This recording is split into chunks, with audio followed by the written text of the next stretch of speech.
Well, I'm Becky Anderson in Doha, where I've been reporting on this ceasefire and hostage deal brokered by the Qataris alongside the Egyptians and the US. And I'm Jeremy Diamond in Tel Aviv, where the Israeli government is actually still finalizing its approval for this actual agreement to go through and be implemented. What we want to do is give you a bit of background as to how we got here and what might happen next. So what's been going on in the past couple of weeks? Well, that is when we started to hear rumbles that a deal might be imminent. Well, you'd be forgiven for getting a sense of deja vu, of course, because we have been here before. But like I say, about 2 weeks ago, we did begin to get a sense that something might be on the table. Why do you think that was, Jeremy?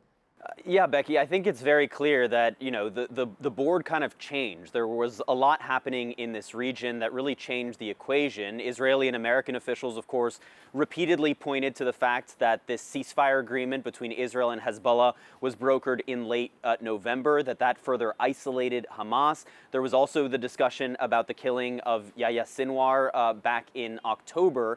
And then, of course, there is the elephant in the room, which is the election of President Trump. And I think it is true that since November, we really did feel a shift in the momentum in terms of these negotiations. But it was only in the last 2 weeks, as you point out, that we actually got a sense of how real this momentum actually was.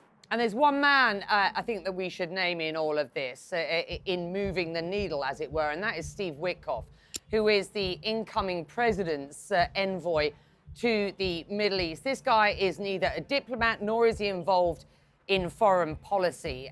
He is a guy that Donald Trump has decided can get stuff done, and that is what he sent Witkoff in to do. As I understand it, in late November, he started getting involved in these discussions, in these mediation efforts. It has to be said, alongside the Biden administration. And Becky, he was in the room yesterday for that press conference in Doha, Qatar, where you were, and you were sitting there waiting as this press conference was delayed, as they were putting the final touches on this deal.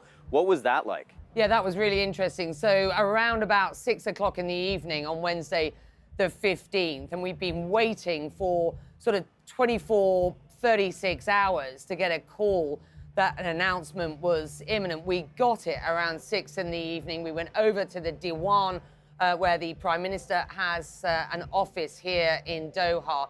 And then we waited, and we waited, and we waited, which is not unfamiliar, and we all get that in the press. But it was a good 3.5 hours before the Prime Minister walked into the room and said, we have a deal that we hope to implement on January the 19th. And if that happens, Jeremy, then the big question is, what happens next? What are you hearing? No question about it. There is tremendous uncertainty as we are speaking about this at this very moment. It's important to look at, what else is happening here in Israel and what else is happening, not just in the background, but really in the foreground of Israeli politics right now, is that the Israeli finance minister, Bezalel Smotrich, he is making a pretty significant stand here, opposing this agreement and demanding assurances from the Israeli prime minister that Israel will go back to war once the first phase of this agreement is implemented. And